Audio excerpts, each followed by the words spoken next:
Halo, halo, apa kabar Anda? Semoga selalu dalam keadaan sehat walafiat, tetap semangat dan kembali saya ajak Anda untuk berbincang dengan Bung Rocky Gerung. Ini lumayan ini dengan Bung Rocky nggak di jalan, nggak di apa di perjalanan. Biasanya setiap ngajak Bung Rocky selalu di perjalanan gitu.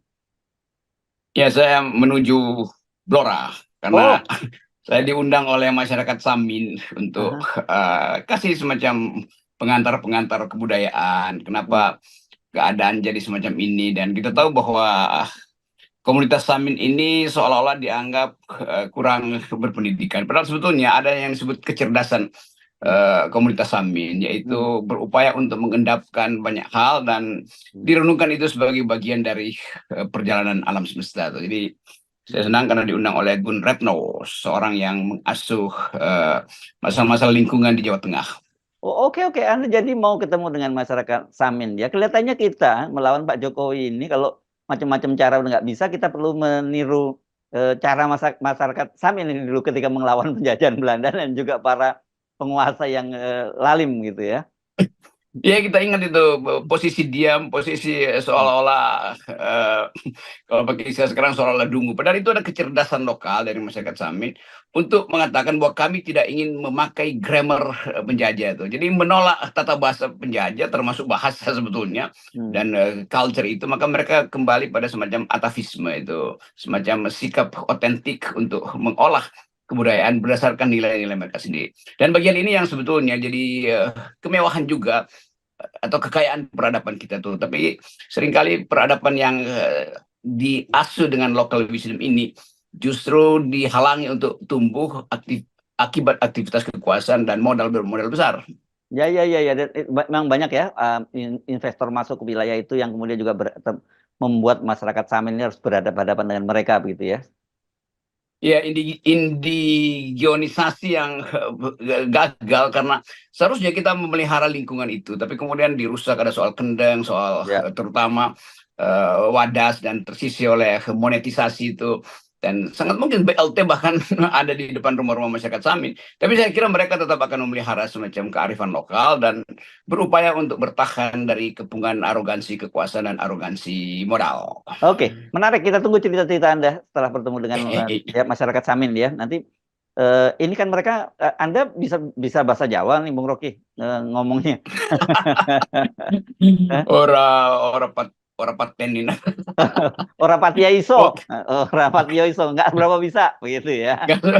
Tapi nanti akan ada penerjemah pas itu, dan saya senang karena ada percakapan yang berbudaya sebetulnya, Hmm. walaupun kita berbeda grammar. Tapi saya paham bagaimana mereka cukup marah dan ingin meluapkan kemarahan itu, tapi tidak punya fasilitas itu karena semua fasilitas komunikasi kita berubah menjadi soal headline partai politik dan headline capres wapres. Jadi sebetulnya bagian kultural yang bagus dari kita itu hilang karena ada ekspansi dari istana, ekspansi dari Jakarta. Lalu mereka kehilangan semacam harapan itu. Tapi saya kira kita mau bangkitkan harapan, dan hanya itu dasar kenapa kita berwarga negara. Itu ada kemesraan peradaban, dan kita tahu bahwa masyarakat Samin sebetulnya bagian otentik dari kehidupan peradaban kita.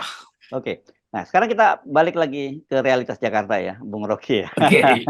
Dan bahkan ini kaitannya dengan geopolitik global. Ini saya kemarin dikirimin oleh ya lingkaran dekat Pak Prabowo lah, kayak nggak perlu disebutkan siapa namanya, ngirimi surat ucapan selamat dari Biden kepada Pak Prabowo gitu. Dan ternyata itu sudah diunggah juga di Instagram dari Pak Prabowo. Tapi yang menarik adalah komentarnya bahwa sinyal dari yang ditunggu-tunggu dari Tiongkok dan Amerika sudah datang semua. Artinya mereka sebenarnya selama ini memang merasa tidak cukup lega ketika baru Cina yang menyampaikan ucapan selamat, tapi kemudian Amerika kok seperti menggantung.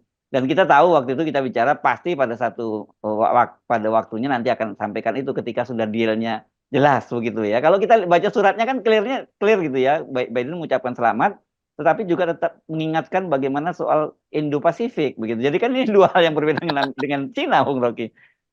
Justru itu, justru dengan diakuinya Indonesia atau Presiden Prabowo sebagai yang akan menjadi presiden, Hmm. maka ada ketegangan baru karena Cina udah mengucapkan, Hmm. dan akhirnya Joe Biden merasa kita juga mesti ucapkan, tapi tentu dengan secara diametrikal, dengan berbeda dengan Cina itu. Cina tentu mengucapkan agar supaya investasi Cina di Indonesia dilindungi. Sementara Joe Biden mengingatkan bahwa ada komitmen demokrasi. Indonesia itu terikat dalam komitmen demokrasi dengan Amerika tuh. Itu sebenarnya peringatan buat Cina karena Cina tidak Ya, demokratis kan. ya. Jadi nanti ada semacam kesulitan. Ya kira-kira kalau kita rumuskan dalam bahasa sehari-hari, Joe Biden ingin mengikat Indonesia supaya tidak lari ke kubu Cina tuh. Dan sebetulnya itu tagihan komitmen Joe Biden karena bertahun-tahun Indonesia ada di kubu Amerika, sekarang ada beralih ke kubu Cina tuh. Jadi kira-kira itu pesannya tuh. Ini bukan sesuatu yang mudah ditafsirkan. Kita mesti lihat bahwa ketegangan di Indo-Pasifik tetap ada antara kubu Cina dan Amerika tuh. Dan Amerika mengirim pesan kuat pada Pak Prabowo bahwa Anda terikat oleh komitmen demokrasi. Itu artinya jangan terlalu main-main dengan Cina yang otoriter. Kira-kira begitu Ya, pesan. ya, ya. Ini saya kira dilema juga ya ketika Pak Prabowo itu berhubungan dengan Amerika begitu ya. Karena bagaimanapun dia juga hidup dalam tradisi itu ya. Pak Prabowo kan hidup dalam tradisi demokrasi harusnya, meskipun dia seorang tentara, tapi kita tahu dia hidup dalam tradisi demokrasi. Tapi tiba-tiba dia sekarang bersekutu dengan orang yang sangat tidak demokratis, kan begitu satu. Itu dalam konteks dalam negeri dengan Pak Jokowi. Kemudian kalau bersekutu dengan Cina juga tidak demokratis. Sementara dia juga ketika dengan Amerika kan juga punya persoalan masalah HAM di masa lalu ya. Makanya sempat juga selama 20 tahun nggak bisa masuk ke Amerika kan begitu. Tetapi sekarang saya kira dengan jadi presiden ya, apalagi sebelumnya sudah pernah diundang sebagai Menhan, tidak ada alasan lagi Amerika untuk memban Prabowo gitu. Jadi dari segi diplomasi, Prabowo pasti udah diloloskan, artinya red tape di imigrasi mungkin udah di Ya, tipex itu, bahwa Prabowo boleh masuk ke Amerika itu sebagai warga negara maupun apalagi sebagai presiden dengan sekedar surat itu. Tetapi kita mesti paham juga bahwa publik Amerika tidak sepenuhnya tunduk pada Presiden Biden, karena betul. masyarakat sipil itu selalu punya hak untuk mengucapkan perspektif mereka tuh, bahwa seseorang melanggar HAM itu tercatat di banyak LSM di Amerika itu, dan bahkan bukan cuma Pak Prabowo yang mungkin masih akan didemo. Itu hal yang biasa itu, presiden siapapun di Amerika itu bisa didemo oleh masyarakat sipil kendati dia adalah tamu kenegaraan Washington kan, itu hal yang Oh, biasa karena ya orang tradisi Trump aja bisa kebebasan. didemo, Bung Rocky, presidennya sendiri Ya, aja. ya justru itu tuh. Tapi officially Amerika tidak akan mengungkit lagi soal yang menyangkut HAM. Itu tinggal terserah masyarakat sipil. Itu prinsip kebebasan di Amerika. Tapi yang menarik justru ketika Prabowo dapat selamat dari Presiden Ya, Joe Biden, justru Pak Jokowi yang dipersoalkan di sidang HAM PBB kan. ya, ya, Di ya, ya, ya, ya.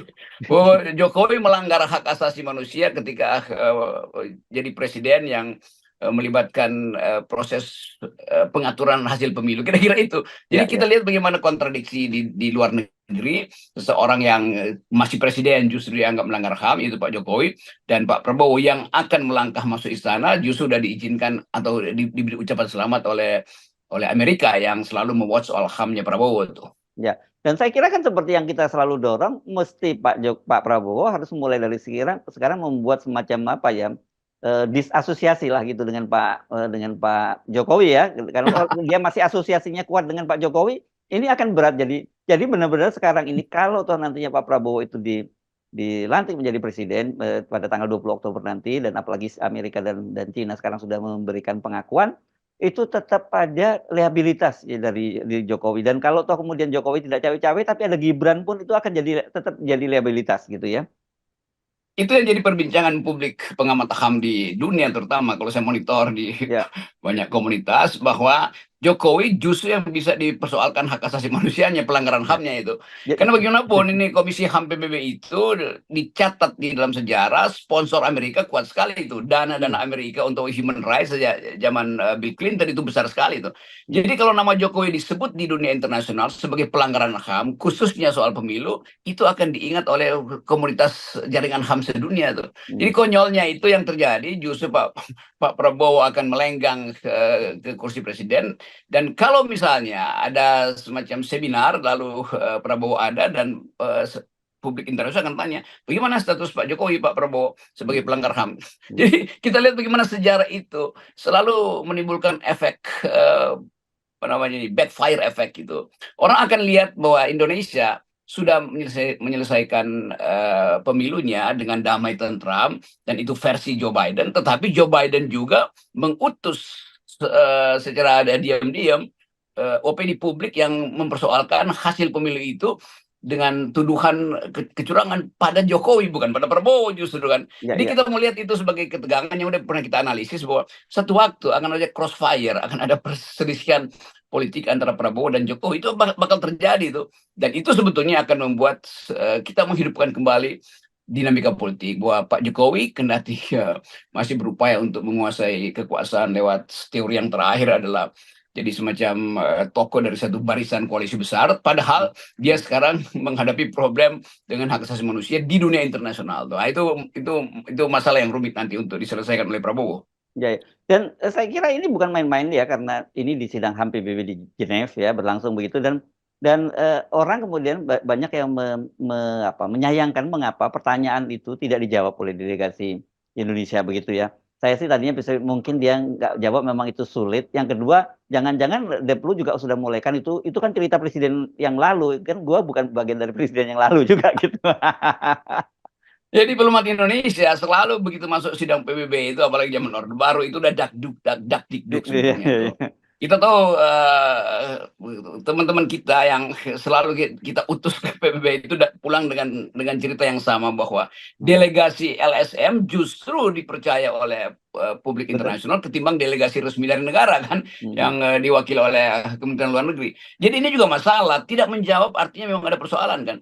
Mestinya ada jawaban yang sedikit diplomatis. Jadi itu juga buruknya diplomat kita itu nggak mau menjawab. Padahal di forum internasional, apalagi Komisi HAM PBB itu tidak menjawab artinya mengiyakan kebenaran. Itu masalahnya tuh. Jadi kemampuan diplomat kita itu untuk sebetulnya membela kepala negara nggak ada. Harusnya Jokowi tegur, kenapa kalian nggak bela saya, kira-kira begitu kan. Tapi mungkin juga begitu Ibu Retno menganggap bahwa toh Pak Jokowi entar lagi lengser, kira-kira begitu kan. Dan kita tahu bahwa Ibu Retno itu sebetulnya bukan faksi pendukung setia Jokowi. Kita mungkin bisa menduga Ibu Mega itu masuk kabinet Jokowi atas green light dari Ibu Megawati itu, Ibu Retno. Iya, Ibu Retno. Ya, green light Jadi kita bisa bayangkan ya, mungkin Bu Retno itu menganggap nanti Ibu Mega agak tersinggung kalau saya masih membela Jokowi.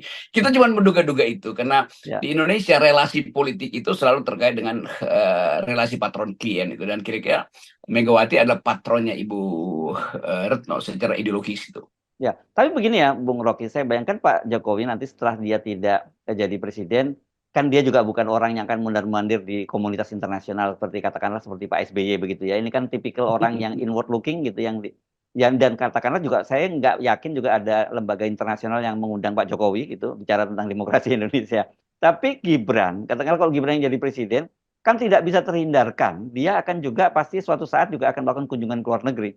Nah, bagaimana dia mengatasi pertanyaan-pertanyaan ketika misalnya bertemu mahasiswa, bertemu dengan masyarakat di dunia internasional, diminta untuk menjelaskan Anda itu jadi wakil presiden itu melalui proses manipulasi di Mahkamah Konstitusi gitu. Itu yang dulu kita bilang, Jokowi nggak pernah bayangkan bahwa Gibran itu akan disiksa oleh keadaan. Dan karena itu dulu kita berkali-kali kita sebutkan di FPN bahwa Jokowi itu melanggar undang-undang pelindungan anak tuh.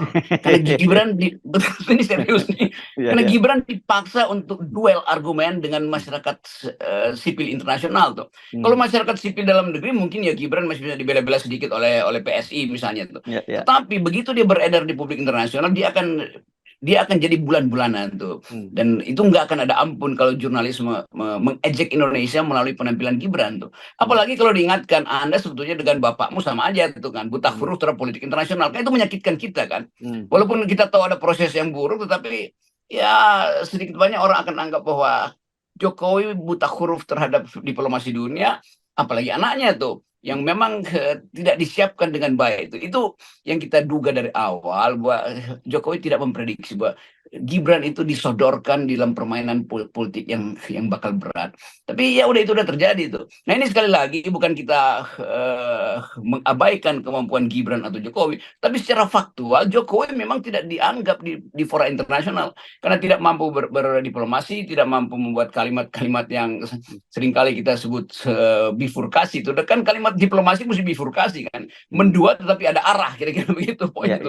Nah Jokowi nggak terlatih di bidang itu tuh. Nah itu yang menyebabkan juga dia nggak mampu untuk tidak akan diundang seperti SBY atau Yusuf Kala ke forum-forum internasional tuh. Dan kalau diwakilkan oleh Gibran nanti sebagai wakil presiden Prabowo misalnya, kalau Prabowo sibuk dalam negeri, Gibran diutus untuk mewakili Indonesia dalam forum-forum internasional.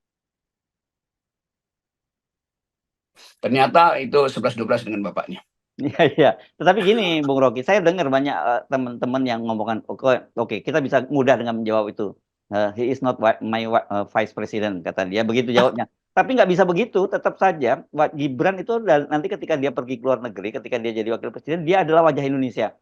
Nah, ini yang cilakanya, Bung. Di situ kita mau nggak mau. Ya itu.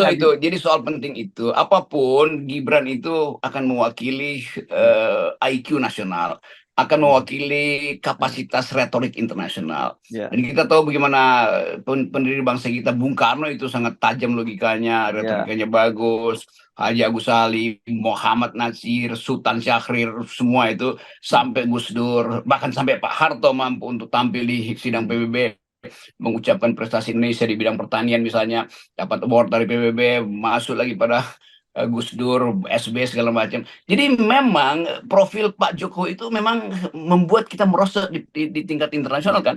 Dan mestinya ada yang menggantikan itu untuk mengupload ulang kemampuan diplomasi kita. Dan nggak ada ternyata kan. Kan Ibu Retno tetap seorang birokrat sebetulnya, bukan seorang politisi yang mampu untuk menggempur kepungan internasional terhadap soal hak asasi manusia di Indonesia kan. Nah Gibran apalagi itu secara pengalaman betul-betul nol kan. Jadi kita mau lihat kapasitas Gibran itu yang akan jomplang dengan kapasitas Pak Prabowo. Kan nggak mungkin semua hal harus diatasi oleh Prabowo. Lama-lama Prabowo jengkel juga, buat apa kalau ada wakil presiden yang tidak bisa secara optimum tampil di publik internasional. Jadi itu problem yang dengan mudah kita deteksi per hari. Jadi kita kasih wanti-wanti aja bahwa rejim yang akan datang itu akan domplang di dalam negeri, juga domplang di luar negeri. Yes, oke, baik. Ya saya kira kita nggak perlu mengucapkan apapun ya, karena itu ucapan dari Amerika, ucapan selamat atau apapun ya, Bung Rocky ya. Yang buat kita yang penting tetap nolkan semua kecurangan ya, Bung Rocky. Ya bersiap-siaplah bahwa politik masih akan panjang nih, karena soal-soal tadi itu kemampuan global kita kurang, sementara dalam negeri juga masih ada problem dengan legitimasi, itu persoalan hak angket. Yes, terima kasih. Oke.